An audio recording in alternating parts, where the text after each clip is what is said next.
আসসালামু আলাইকুম সবাইকে। আজকে আপনাদের সঙ্গে আলোচনা করব লুক্সেমবার্গের স্টুডেন্ট ভিসা নিয়ে।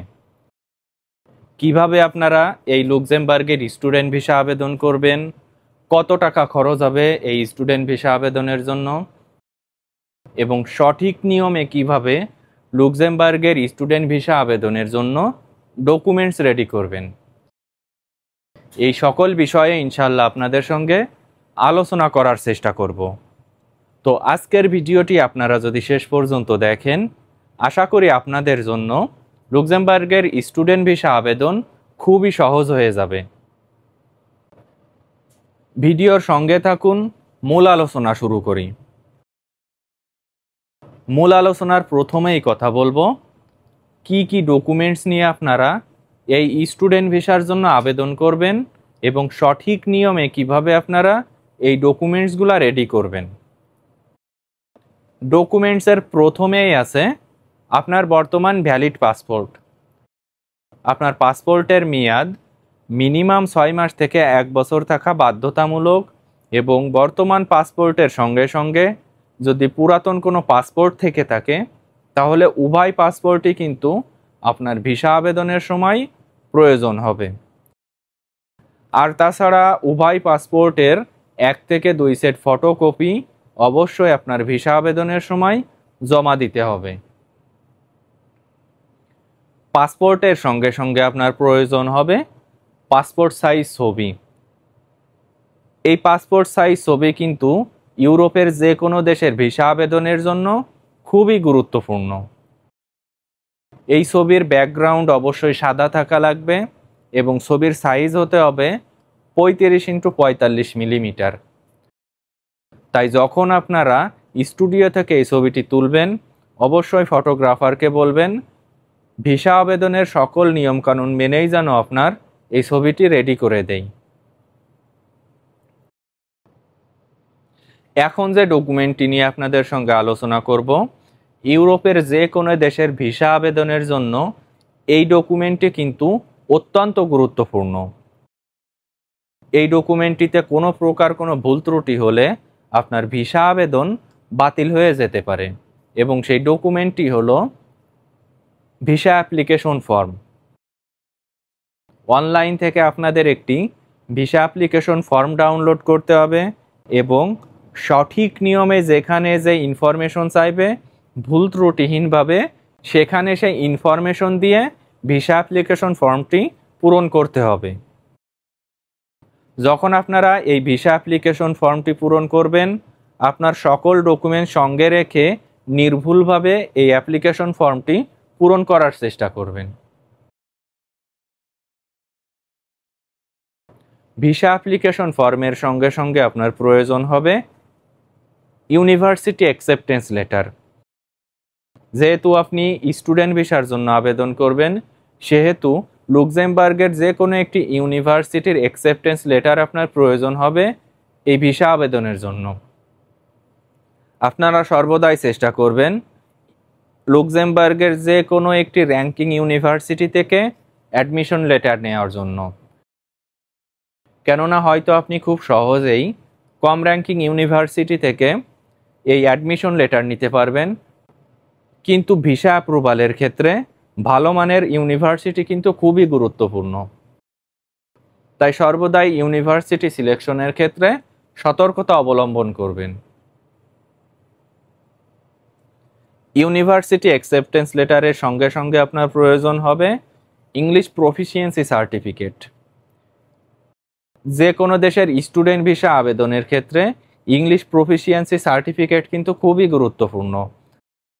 আর তাছাড়া আপনি যদি ভালো মানের ইউনিভার্সিটিতে পড়াশোনা করতে চান সেক্ষেত্রে আপনার ইংলিশ প্রফিসিয়েন্সি সার্টিফিকেট ছাড়া আপনি এই সকল ইউনিভার্সিটিতে অ্যাডমিশন পাবেন না। ইউরোপের যে কোনো দেশের ভিসা আবেদন সহ ইউনিভার্সিটিতে অ্যাডমিশন নেওয়ার ক্ষেত্রে আইএলটিএস অথবা টোফেলের স্কোর কিন্তু হাই থাকা খুবই প্রয়োজন।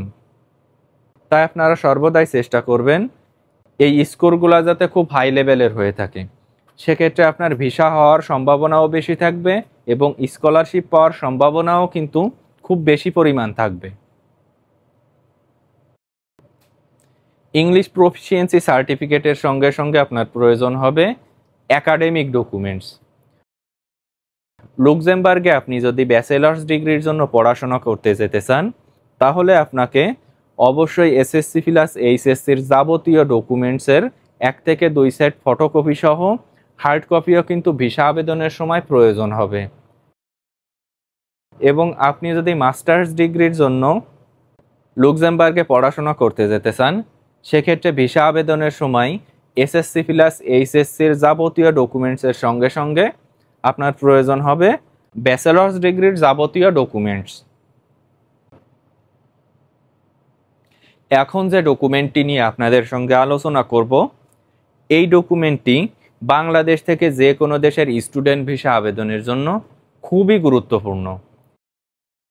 এই ডকুমেন্টটিতে যদি কোনো প্রকার কোনো ভুল ত্রুটি হয়ে থাকে তাহলে কিন্তু আপনার ভিসা আবেদন রিজেক্ট হয়ে যেতে পারে। এবং সেই ডকুমেন্টটি হলো ব্যাংক স্টেটমেন্ট। এই দেশে আপনারা যদি পড়াশোনা করতে যেতে চান সেক্ষেত্রে কিন্তু আপনাদের ব্যাংক স্টেটমেন্টে যথেষ্ট পরিমাণ টাকা রাখতে হবে। আপনারা যদি ব্যাংক স্টেটমেন্টে যথেষ্ট পরিমাণ টাকা দেখাতে না পারেন সেক্ষেত্রে আপনাদের ভিসা রিজেকশনের সম্ভাবনা সবথেকে বেশি থাকবে। তাই সর্বদাই চেষ্টা করবেন সৎ উপায়ে ব্যাংক স্টেটমেন্টে যথেষ্ট পরিমাণ টাকা দেখানোর সঙ্গে সঙ্গে যার নামে আপনারা এই ব্যাংক স্টেটমেন্টটি দেখাবেন তার ট্যাক্স রিটার্ন সার্টিফিকেট সহ অন্যান্য যে এমপ্লয়মেন্ট সার্টিফিকেট আছে সকল সার্টিফিকেটের একটি কপি ভিসা আবেদনের সময় জমা দেওয়ার। ব্যাংক স্টেটমেন্টের সঙ্গে সঙ্গে আপনার প্রয়োজন হবে পুলিশ ক্লিয়ারেন্স সার্টিফিকেট। বাংলাদেশে আপনি কোনো প্রকার কোনো ক্রাইমের সঙ্গে জড়িত আছেন কিনা তার প্রমাণস্বরূপ আপনাদের একটি পুলিশ ক্লিয়ারেন্স সার্টিফিকেট ভিসা আবেদনের সময় জমা দিতে হবে। অনলাইনে আজকাল খুব সহজেই কিন্তু আপনারা পুলিশ ক্লিয়ারেন্স সার্টিফিকেটের জন্য আবেদন করতে পারেন। পুলিশ ক্লিয়ারেন্স সার্টিফিকেটের সঙ্গে সঙ্গে আপনার প্রয়োজন হবে এনআইডি কার্ড অথবা বার্থ সার্টিফিকেটের একটি কপি। আপনার যদি এনআইডি কার্ড না থাকে সেক্ষেত্রে বার্থ সার্টিফিকেটের একটি কপি ভিসা আবেদনের সময় জমা দিতে হবে। এবং অবশ্যই আপনারা ফটোকপির সঙ্গে সঙ্গে হার্ড কপিও ভিসা আবেদনের সময় সঙ্গে রাখবেন। এনআইডি কার্ড অথবা বার্থ সার্টিফিকেটের পরে আপনাদের প্রয়োজন হবে cover letter. Cover letter student visa আবেদনের ক্ষেত্রে খুবই গুরুত্বপূর্ণ। এই কাভার লেটারে আপনাদের উল্লেখ করতে হবে যে আপনারা কেন পৃথিবীর অন্যান্য দেশ ব্যতীত এই লুক্সেমবার্গে পড়াশোনা করতে যেতে চান এবং পড়ালেখার পরে আপনাদের ফিউচার প্ল্যান কি। এবং সর্বশেষ যে ডকুমেন্টটি আপনাদের এই ভিসা আবেদনের জন্য প্রয়োজন হবে সেইটি হলো ফ্লাইট টিকিট।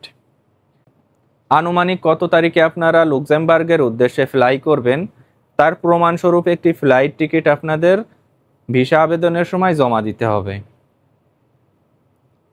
এই যে সকল ডকুমেন্টস নিয়ে আপনাদের সঙ্গে আলোচনা করলাম এর প্রত্যেকটা ডকুমেন্টসে কিন্তু ভিসা আবেদনের জন্য খুবই গুরুত্বপূর্ণ এবং অত্যাবশ্যকীয়ভাবে এই সকল ডকুমেন্টসই ভিসা আবেদনের সময় জমা দিতে হবে।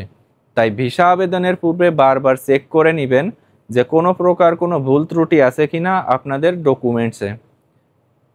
তো আশা করি আপনারা বুঝতে পারছেন যে কি কি ডকুমেন্টস লাগবে এই ভিসা আবেদনের জন্য এবং সঠিক নিয়মে কিভাবে এই সকল ডকুমেন্টস আপনারা রেডি করবেন। তো আজকের ভিডিওটি এ পর্যন্তই শেষ করছি। আমার ভিডিও যদি আপনাদের ভালো লেগে থাকে তাহলে পরবর্তী ভিডিওর জন্য আমার চ্যানেলটি আপনারা সাবস্ক্রাইব করে রাখতে পারেন। ধন্যবাদ।